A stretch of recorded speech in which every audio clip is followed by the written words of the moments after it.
Root run! Ano? Gusto mo rin yun, no? Ha?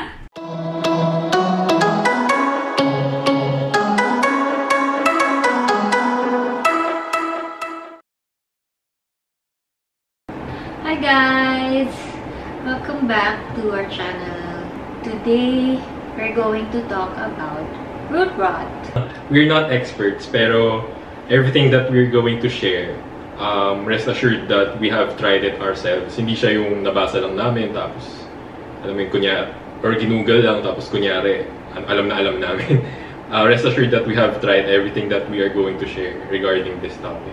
So, paano mo malalaman na may root rot yung plant? So, yung sa experience natin, yung signs and symptoms ng root rot, mabilis siya. Usually, magsa-start siya ng yellowing ng mga old leaves. Usually, sa old leaves siya tumitira una eh. So, mag-yellowing yung leaves nyo, and then slowly it will turn black. Very distinct siya kasi magba-black eh, hindi siya yung magba-brown. Magba-black siya, and then unti-unti maglilim, parang nanghihina yung plant mo. Matutumba siya until eventually mag-rot na rin yung stem. And then, after mamatay nung leaf na yon, lilipat siya sa next. Meron ding distinction between yung namamatay lang yung leaf just because they're old, or namamatay yung leaf because of root rot. Yung yellow, magiging, yun nga, dark. Black. Oo, magiging black. Tapos mayroong yellow na ring. Yes. And then eventually, buong leaf mag-yellow. Yes. And Tapos magba-black. mamamatay. Yes. Oo. Unlike pag ano lang siya, old leaf na naubusan ng energy to make food for the new leaf. Yellow lang siya. Until it loses its color. Oo. Isa pa palang signs and symptoms is yung may amoy. Especially if niremove mo siya sa pot, maamoy mo ang baho kasi nga rotten na yung roots. What causes root rot? Ang main culprit niya talaga is overwatering. Yung you're letting your plant sit in water for too long. Yun yung start. Tapos ang next step niya is the roots are not getting enough oxygen. Yung mga plants, they like yung soil to dry up for a certain amount. Depende sa plant. They like the soil to be dry to a certain extent. Yan. Mayroong mga plants na would require you to be completely 100% Bone dry. bago ka mag-water. May iba dry lang, may iba ano lang, parang top-ish Moist, lang. oo. May iba dry to touch lang. So when you're not giving your plant or your soil the chance to dry up, when you look closely sa soil, siguro under a microscope or what, parang may mga particles yan, may mga gaps yun eh. Yung mga gaps na yun, nafi-fill up siya ng water.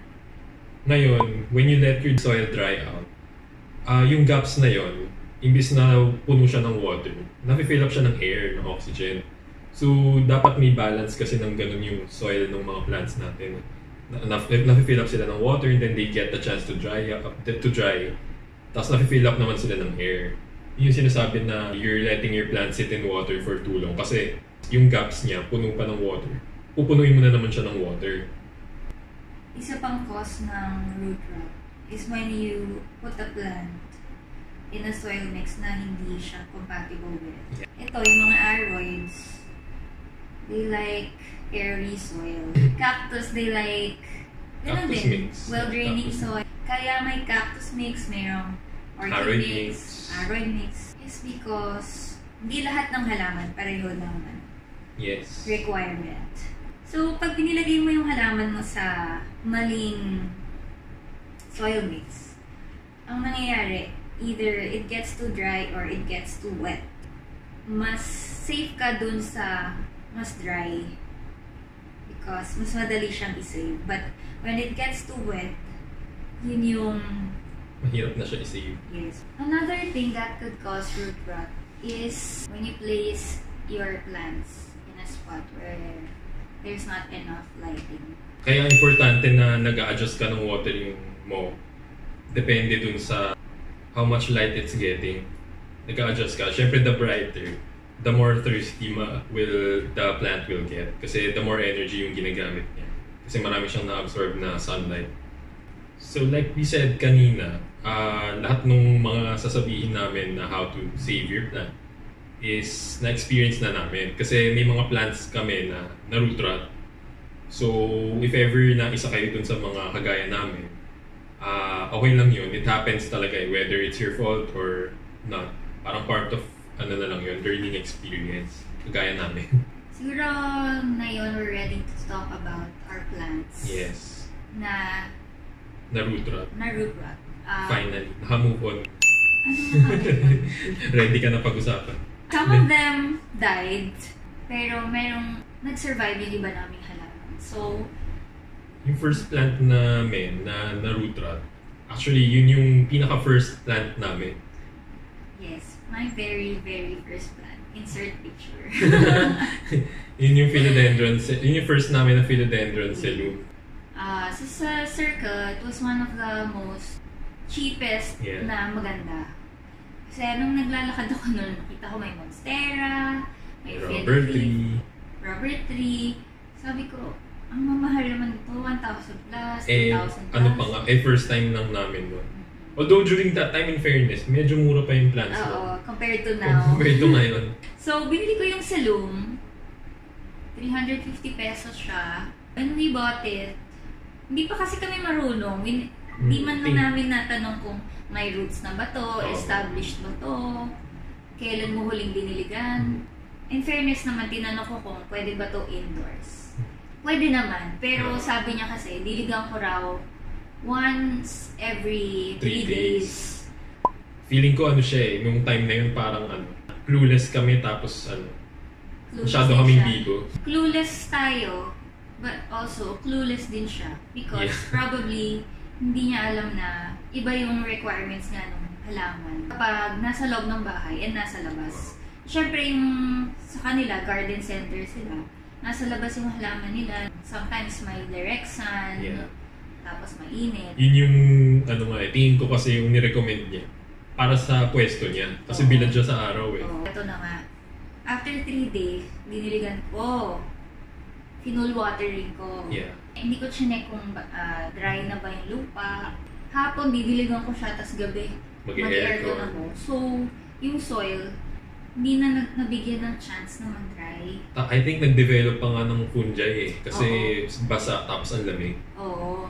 Tapos, sa umaga, the next morning pa, gagawa ko ng brewed coffee.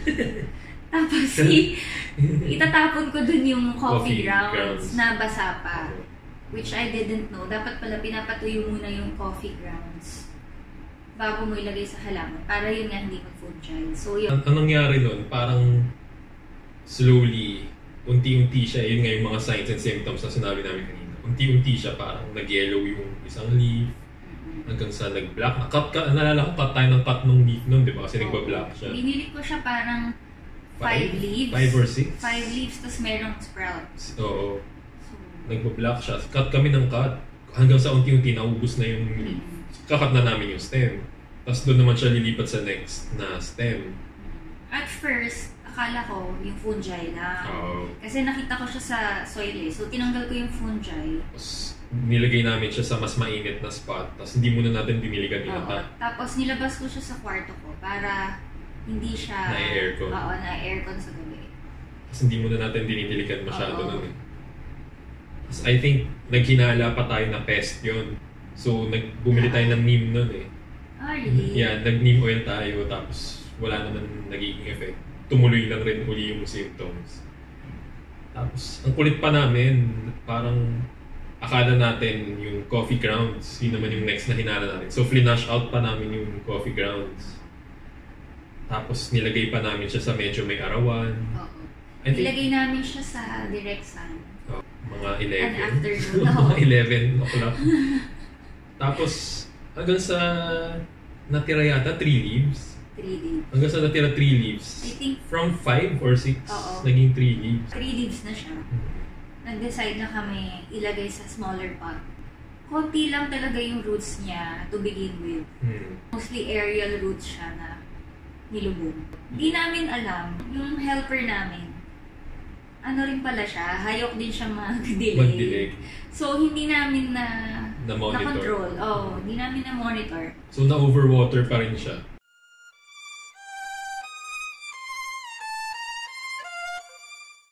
So yung next plant naman na root rot, plant siya nung mom niya.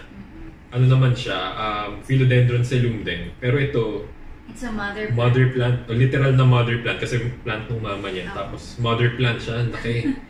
Parang ilang leaves yun? Siguro 10 leaves, gano'n.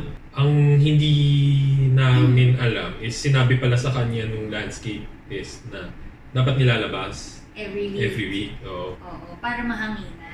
Siguro kasi dun sanay yung plant na yun, tapos pinasok siya sa loob, magugulat. So ganun din, it showed the same symptom. Nag-yellow na yung mga leaves, nagpa-black. Until we decided na i-check na namin yung soil, ay yung roots. If you can imagine kung gaano siya kalaki, it took us half a day yata just to remove the soil. Ganun kalaki yung plant. Mayroon ding mga rotten. May mga rotten. Pero marami siyang healthy roots pa na natira. That's why I think nag-survive yun. Yun yung good news. Na-save namin siya. Naglabas siya ng 3 new leaves, tapos may sprout pa siya ngayon. So, ilang months ago na yun, buhay pa rin siya hanggang ngayon, thankfully. And we also placed it in our outside, tsaka sa labas. Sa labas na siya, pero nasa paso pa rin.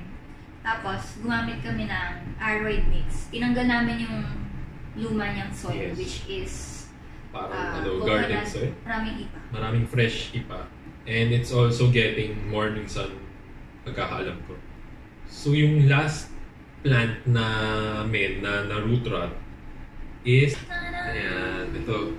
Medyo uso siyang plant ngayon. It's a Rhaphidophora tetrasperma. Ito naman, ang nangyari dito, well, partly it was our fault din naman. Pero mostly it wasn't our fault. Bakit? Ang nangyari kasi, we bought this. Tapos, kaya ako nasabi na partly our fault. Kasi hindi namin, kumbaga parang natanga kami. It was already showing signs na may root rot. May yellowing, may black. Pero minsan kasi, gaya nga nung sabi ko kanina, medyo confusing yung signs and symptoms of root rot. Kasi inisip namin during that time, baka na-stress lang siya from travel. Kasi yung mga ganitong plants usually from Thailand siya, diba? So inisip namin nun, hindi, baka na-stress lang yan from travel. I-cut lang natin. Yeah, travel from Thailand to Philippines. Tsaka nung binili kasi namin to sa Valenzuela pa. Yes. So from Valenzuela to Quezon City, baka na-stress din siya. Yun yung inisip namin during that time. Kasi we're used to having stress plants from travel. So, pag uwi namin ng plant, I think after 2 days, namatay agad yung isang leaf. So yun nga, akala namin nung una, hindi, baka stressed lang yan. Tumuloy siya, may another leaf pa na nag-yellow. So, that was the time na sabi namin, we should check the roots na. Kasi I think there's something wrong. Kasi hindi naman magaganon yung leaves na ganon kabilis that fast. So when we check the roots, yun nga, may mga rotten roots siya. Insert din kami ng photo. May mga rotten roots na siya. So, hindi pa namin siya nadidiligan nung time na yun kasi kakadating lang halos sa bahay. So, talagang from nabili namin siya, may root rot siya. Which is hindi rin naman namin masisi actually yung seller kasi ang dami niyang plants. Pumunta kami sa bahay niya. Sa bahay niya kasi yun punong-puno yung bahay niya ng plants. So, hindi mo rin siya masisi ba't di niya ma-monitor lahat ng plant niya. So, nung time na yon, hindi na rin kami nagreklamo. We just tried to save it na lang. Oo, nag-save na lang kami ng pictures just in case. Just in case mamatay. Oo, just in case mamatay. Edi may babalikan kami. May babalikan kami. Nilagay namin siya sa airy soil. We used aroid mix tapos pinutol namin yung dead roots. Thankfully, marami pa naman siyang healthy roots. So, mag-1 month na. And I don't know if kita sa camera, but it has, maglalabas na siya ng 2 new leaves. Ayan, dito. Kasi 2 branches siya. Oo. Actually, kaya namin ito binili kasi 2 branches siya. Unlike yung mga halos lahat, parang 1 branch lang. Ito, 2 branches siya. So, yan. May 2 new sprouts siya. So, this was a success story. So, this is the part where we talk about how to save your plant from root rot. So for me kasi, the best way to save your plant from root rot is to prevent it na ma-root rot in the first place. Yun yung pinaka-sure way talaga na ma-save mo siya. Kasi kahit anong gawin mo, once ma-root rot na yung plant, there's always gonna be a chance that it won't survive na. So much better to prevent it from happening in the first place. So how do you prevent it from getting root rot? Avoid overwatering. Yes. If you're not sure if the soil is dry, huwag ka munang mag-water. Mas better na wait another day or two. Underwatering is better than overwatering. Yes. And I think in regards to watering, kailangan alamin mo rin yung watering requirement ng plant mo kasi hindi sila pare-pareho. Yun nga, gaya na sabi namin kanina, may mga plants na gusto nila bone dry, may mga iba gusto nila moist. So hindi siya pare-pareho na magdidilig ka mo lahat. What we do, we're both forgetful. Tapos marami kaming halaman, iba-ibang species. What we do is we keep a plant journal. Ito siya. Tcharan! Ayan. So simple lang siya. Kahit anong notebook lang. Actually, kahit sa computer pwede. Yeah. So susulat mo lang yung date kung anong ginawa mo nung day na yon. Not to keep a schedule, parang just to have something na para ma-monitor yung watering. Kasi minsan nakakaloko rin minsan yung soil, especially if malaki na yung pot mo. Parang when you look at it, sa eye test, parang tuyo na. Pero once you check, once you poke your finger, basa pa pala. So, para sa amin, it helped to remind us na, ay, nakakadilig ko lang pala nito. So, kahit medyo mukha siyang dry, hindi na muna. So, another way is using the right sized pot. Kasi if you're not using the right sized pot, mas malaki yung chance na ma-overwater mo. Kasi you can imagine, mas malaking container mo to hold water, di ba? So mas matagal din magdadry yung soil mo pag ganun yung case. Another is using the right kind of soil mix. You have to be wary din nung may mga plants na mas prone actually marot yung roots nila. Like mga monstera. Very prone na marot. Watermelon peperomia. Very prone sila marot rot. So meron din ganun may mga plants. I think most aerates ganun kasi. Since thicker yung roots nila, mas prone silang marot rot. So kailangan talagang mas airy yung soil mo. Wala naman actually one rule to stick to. Kumbaga, pwede ka mag-adjust if hindi ka nakagamit ng tamang soil. Huwag ka mag-panic na, palitan ko na. You can adjust your watering, you can adjust your lighting na binibigay mo. Diba? If you're using a big pot, ganun din, watch your watering. Adjust lang siya. And also pala, isa rin na importante na naalala ko lang is air circulation. Kasi mas may air circulation, mas nakakatuyo siya ng soil, 'di ba? Unlike pagkakulob yung place mo. Make sure yung pots na ginagamit mo, mayroong drainage holes. And kung may drainage holes, make sure na enough yung holes. Yes. Especially for bigger plants. Yes. Para may lalabasan yung water. Anyway, it's just for better drainage. Pero ang ginagawa ko, I put a thin layer of pumice sa bottom. Para doon muna pumunta yung tubig. When you water, hindi siya magsisit with the soil and the roots.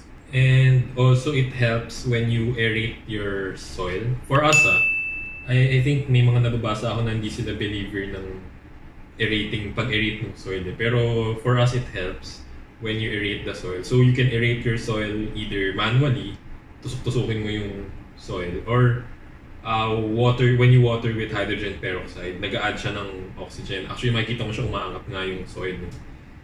So yun, for us, sa experience namin, it helps to aerate your soil. And this is what we use.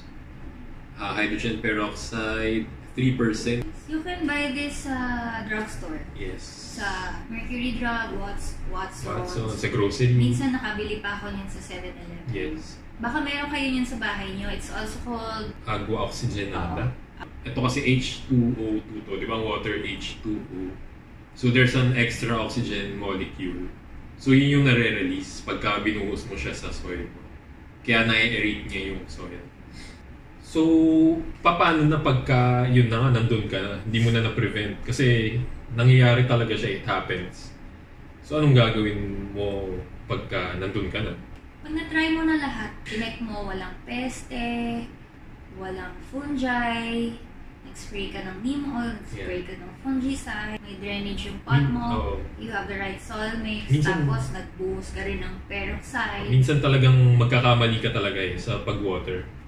Or minsan naulanan or something. So once na nandun ka na root rot na. So the first step is, i-uproot mo na yung plant mo. It means na remove it from the pot and then remove the soil. Kasi that way, mache-check mo na yung roots mo. So, how do you identify kung rotten yung roots mo or healthy? Ano ba yung difference ng healthy and rotten roots? Pag nakita mo siya, if it's white, it's healthy. And then kung brown siya, it doesn't necessarily mean na rotten siya. Yes. Kasi may mga plants na naturally brown yung roots nila. So, para ma-check mo, hahawakan mo siya, pipisilin mo. Well, hindi naman pipisilin, but feel mo kung matigas ba siya or it feels mushy. I-cut mo na hanggang dun sa may part na healthy. In our case kasi dun sa sinabi namin kanina, yung mother cellule, sa sobrang laki kasi ng root ball niya, hindi na namin sure kung natanggal namin lahat. Sa laki kasi, we just cut yung kaya namin, the most that we can. So if kaya nyo tanggalin, the better. Kasi nakakahawa yung rotten na roots. Nung natanim na namin siya, nilagyan na lang din namin peroxide. Hydrogen peroxide.